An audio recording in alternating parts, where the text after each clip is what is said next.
Mukama mulungi obudde bwonna. Yesu tumuwe engalo ez'amaanyi waali wano. Muweere ddala engalo ez'amaanyi. Yesu ali makkati gaffe. Weebale Yesu okubeera wano. Weebale okutukyalira. Weebale okubeerawo ku lwaffe. Weebale okutuwa omubiri gwo n'omusaayi gwo. Weebale okutwagala. Weebale okutusonyiwa ebibi byaffe. Weebale Yesu. Thank you, Jesus. Praise you, Jesus. Thank you, Jesus. Praise you, Jesus. Glory and praise to you. Thank you, Father. Thank you, Son. Thank you, Holy Spirit. Good evening, everyone. Good evening, Father. You're most welcome. Today we're beginning 3 days of prayer, of waiting for the Holy Spirit. Lwaleero tutandika ennaku esatu ze tuyita Triduum, gamba nti Triduum. Triduum ze ennaku esatu ez'okuyigirizibwa n'okusaba. Tutera kubeera ne Triduum eyo nga tugenda mu Pasaka, olunaku olwokuna, olutukuvu n'olwokutaano, ate n'olwa Pasaka ye Triduum. Novena ebeera okusaba okw'ennaku 9. Kati abooluganda, novena yasookera ddala mu ekereziya ye novena abatume gye baakola mu kisenge ekya waggulu nga balindirira Mwoyo Omutuukirivu. The very first novena of 9 days was the apostles who are in the upper room together with Mary, waiting for the Holy Spirit. So, we're going to have these 2 or 3 days waiting for the Holy Spirit. Ekyawandiikibwa no kigambye nti Mwoyo yali tannagabibwa kubanga Yesu yali tannaba kugulumizibwa. Mwoyo yali tannagabibwa kubanga Yesu yali tannaba kugulumizibwa. Dear friends, the Holy Spirit is the third person of the Trinity. Mwoyo Mutuukirivu ye persona owokusatu mu Trinity. Era nga bwe tujja okulaba, Mwoyo Mutuukirivu ye Katonda ddala, nga Paatiri waali Katonda ne Mwana waali Katonda. Mwoyo ono okutubeeramu mu ngeri ey'amaanyi, Yesu Kristo alina okusooka okugulumizibwa mu ggwe. Ekitegeeza ki? Nti Yesu Kristo ono alina okutwala ekifo ekya waggulu ddala mu bulamu bwe, alina okugulumizibwa mu ggwe. Awo Mwoyo n'alyoka akugabibwa. Dear friends, many times why the Holy Spirit leaves us, or the Holy Spirit is not in us, is because Jesus has not been glorified in our lives or by our lives. And we've come here tonight to glorify Jesus. We've come here to put him in the right place so that he can give us the Holy Spirit. Amen? God is good and all the time. Bameka bagamba nti Yesu njagala mugulumiza kuba mu ngalo nno oba oyagala omugulumiza. Mukama ogulumizibwe mu bulamu bwaffe, ogulumizibwe mu mibiri gyaffe, ogulumizibwe mu famire yaffe, tusobole okufuna Mwoyo Omutuukirivu. Thank you, Holy Spirit. So, dear friends, Mwoyo Omutuukirivu tubeera naye nga tetumanyi, ate Mwoyo Mutuukirivu kirabika tetumumanyi bulungi nga we tumanyi Paatiri, nga we tumanyi Yesu.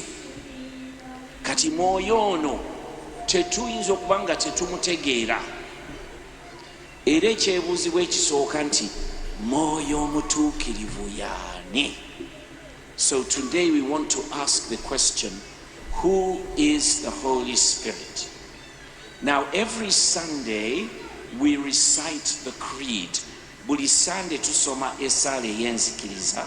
Kati waliwo akatundu mwetugambira nti no nzikiriza mwoyo mutuukirivu. Njagala tuddemu akantu ako nzikiriza mwoyo mutuukirivu, tutwale tugende.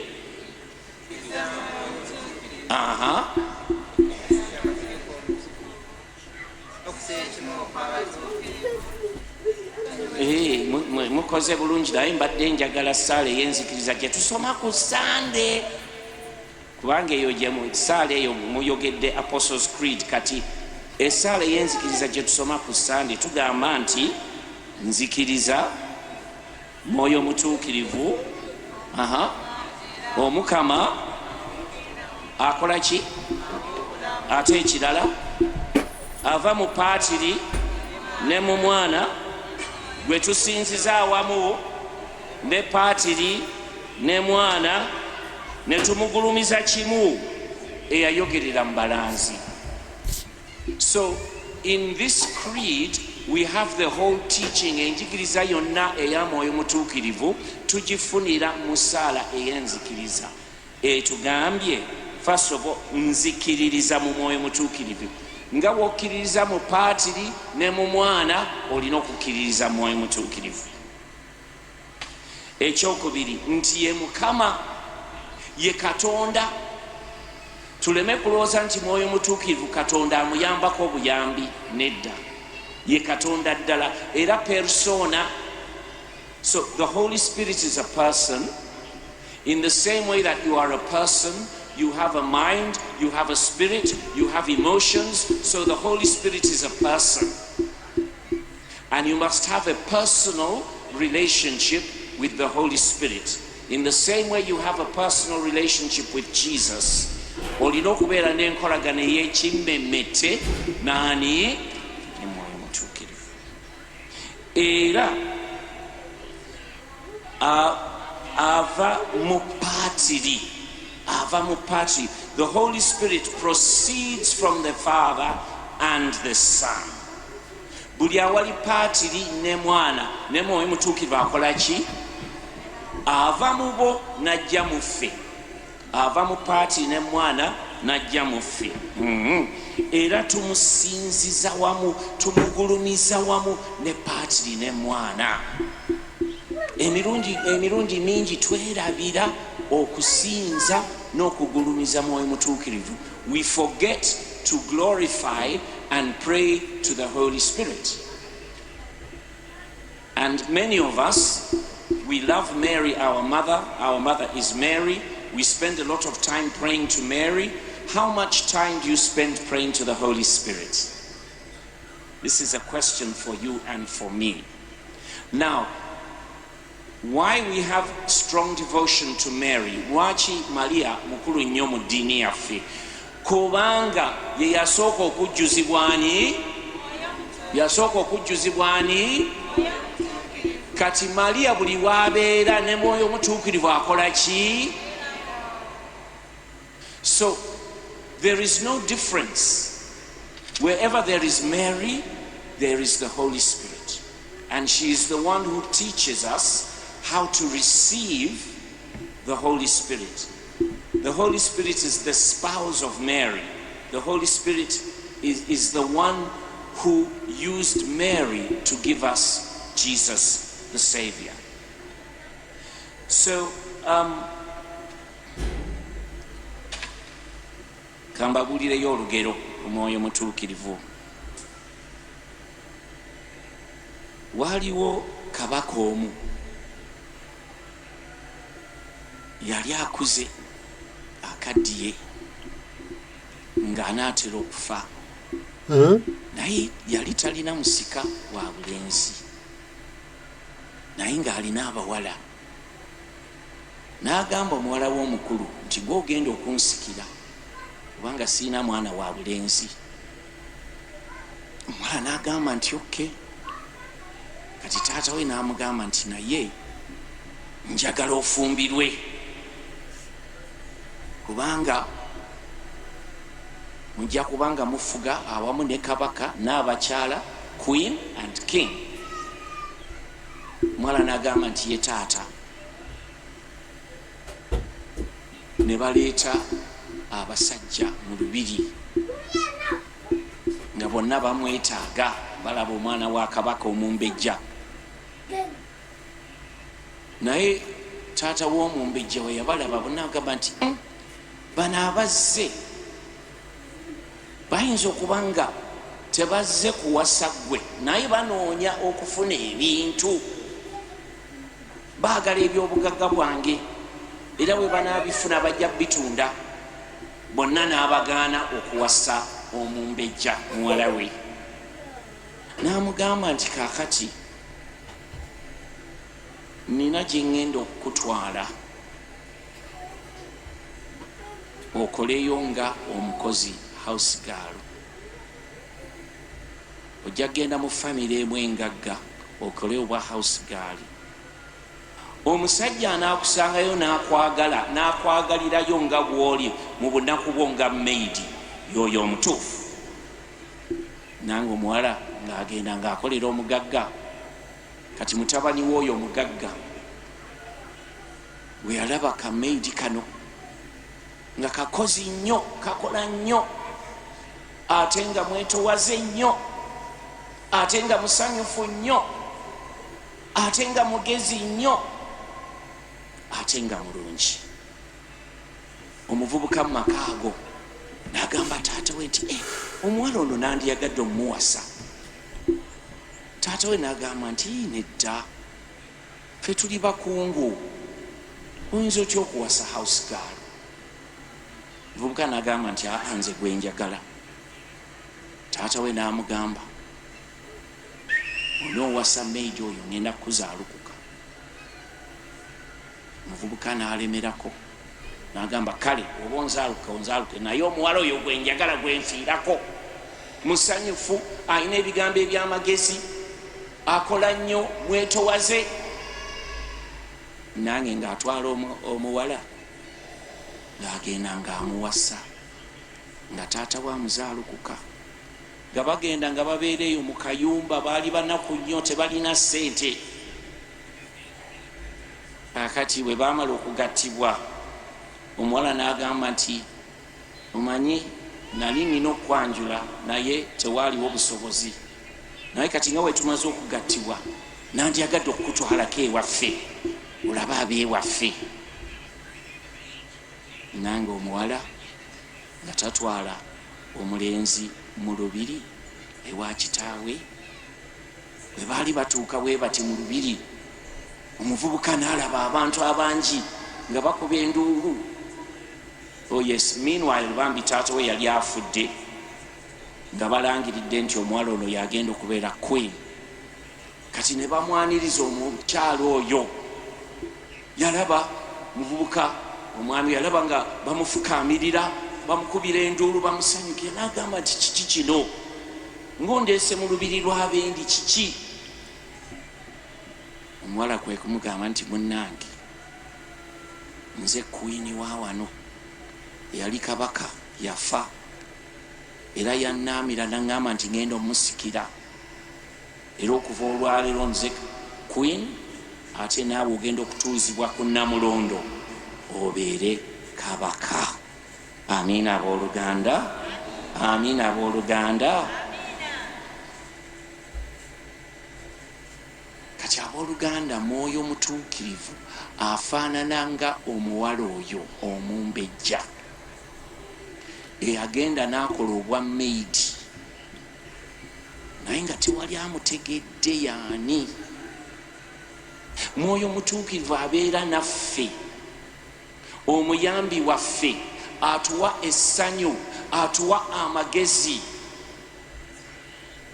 Mwetowaze naye tetumutegeera. Tulwawo nnyo okutegeera nti tulina mwoyo mutuukirivu n'ebirungi byonna byaleeta. Kati abooluganda, tuddemu mwoyo mutuukirivu, tumukkirize azaalibwe buto mu bulamu bwaffe, kubanga olwe tetumulina. Naye kaakati tulina okumuggyayo. Baali bayigiriza, waliwo yali ayigiriza bino ebyeddiini y'ennono. Omukyala yali ayogera n'agamba nti olaba bwe mubonaabona mulina abalongo bemwakweka eyo mu bisenge byammwe, mugyeeyo abalongo mubagyeeyo. Nga bagamba nti abalongo bwe baba bagyeeyo nga babeera bulungi. Oba bituufu oba si bituufu? Bituufu, simanyi nange. Naye abooluganda, ffe tuggyeyo omwoyo mutuukirivu. Amiina. Tuggyeyo mwoyo mutuukirivu, tulekeraawo kubonaabona, tulekeraawo kubeera bakristo abayabayaba nga tuli awo tetulina maanyi, tetulina ssanyu, tetumanyi kigenda mu maaso. The Holy Spirit is the one who gives you joy, who gives you wisdom, who gives you understanding, who gives you courage. But we have made the Holy Spirit like a housemaid, and that's why we are suffering. So we want to prepare in these days. We want to ask the Lord, the Holy Spirit, to come. Can you say, "Come, Holy Spirit"? Come, Holy Spirit. Come, Holy Spirit. Come, Holy Spirit. Come back into my life. I need you, Holy Spirit. Come into my life, Holy Spirit.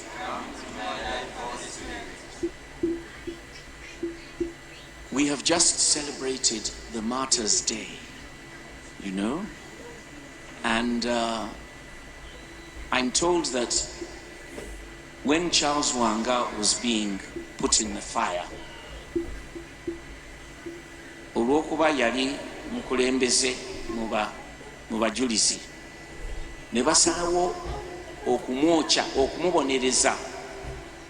So basooka ne bamuzinga mu kawempe ako ke baabazingamu, ne bakuma omuliro munene nnyo, ne bamusoosaayo ebigere awulire obulumi. Bwe baateekayo ebigere mu muliro, Kalooli Lwanga n'agamba, bannange, lwaki ebigere byange mubiyiwako amazzi agannyogoga? Amiina. Mulowooza kiki ekyo Katonda kye yali amuwadde? Wanje mwoyo mutuukirivu. One of the 7 gifts of the Holy Spirit is courage. And when you have the Holy Spirit, you're able to endure suffering for the sake of Christ. That's what the martyrs teach us. How did these young men agree to be put in a fire and agree to be speared and agree to be beaten? The Holy Spirit. What are you afraid of? What is the fear in your life? Say, "Come, Holy Spirit. Take away my fear and give me courage to face my enemies." Mwoyo ow'obujjumbizi bw'eddiini, spirit of piety and devotion to God. Tulaba abantu baffe bangi nnyo mu ekereziya baddiridde, tebakyasoma Sande. Abalala babeera mu kyaki, mu misa babeera ku masimu eyo emabega. Ndowooza mwe ab'omu maaso muba balungi, naye eyo emabega eyo kyali akasimu oba emisa eneggwa ddi. Obujjumbizi bw'eddiini bugenda bufa. The devotion, okububujja n'omuliro gw'okwagala Katonda. Say, "Come, Holy Spirit." Can you say, "Come, Holy Spirit"? Jangu mwoyo mutuukirivu, ompa obujjumbizi bw'eddiini. Yeah, you know, that desire for the Lord, that you can pray, you can even spend an hour in front of the Blessed Sacrament. You can wake up at night and pray. You can pray for your children. You can even pray for miracles and they will happen. Holy Spirit. And we need the Holy Spirit to overcome our weaknesses. Twetaaga mwoyo mutuukirivu okuwangula obunafu bwaffe. Buli omu alina embeera ez'obunafu. Abalala tulina emize gyaffe gye tutambudde nagyo emyaka n'emyaka, n'okisabira ne kigaana. Obusungu ne bugaana, ebbuba ne ligaana.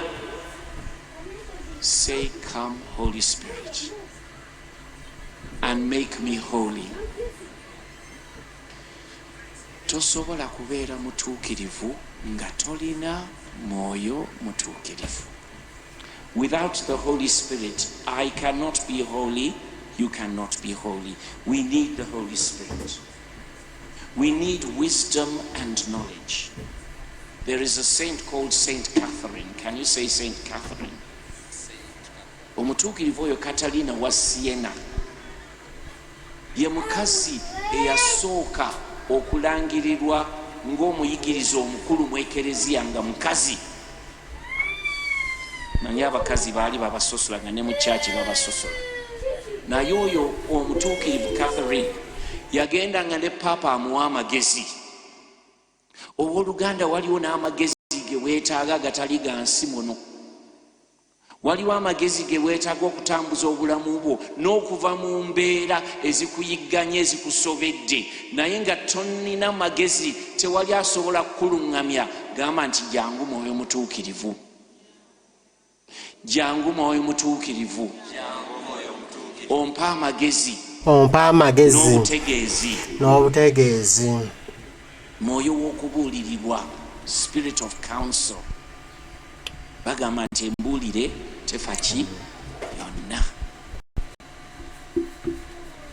Oyinza okuba nga wabuulirirwa abakubuulirira naye no change. Oba naawe wennyini oyinza okuba nga olina bw'obuulirira abaana bo kola bw'oti, no change. But when the Holy Spirit comes, they will change and you will change. Say, come Holy Spirit. Come Holy Spirit. Come Holy Spirit. Come Holy Spirit. Come Holy Spirit. Come Holy Spirit. So dear friends, we have begun our prayer. We have begun our prayer to the Holy Spirit. To receive the Holy Spirit, you must be expectant. Can you say expectant? Expectant. Now, when a mother is pregnant, omukazi waba ali lubuto, buli lunaku aba yeesunga ng'asuubira omwana gwe naazaala oba anaafaanana atya, omwana ono gwe naazaala anaaba bitya.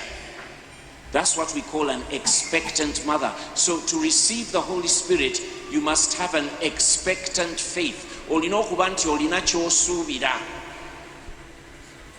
Oluusi tugwamu essuubi ne tubeera just as normal. Naye mwoyo wajja aleetawo enjawulo. Naye njawulo ki gy'oyagala? What is your expectation on the day of Pentecost? Is there something new? Begin to pray from now. Come Holy Spirit, I want this gift. I want this change in my life. And you will get that gift. You will get that expectation. God is good. And all the time, give the Lord a mighty clap.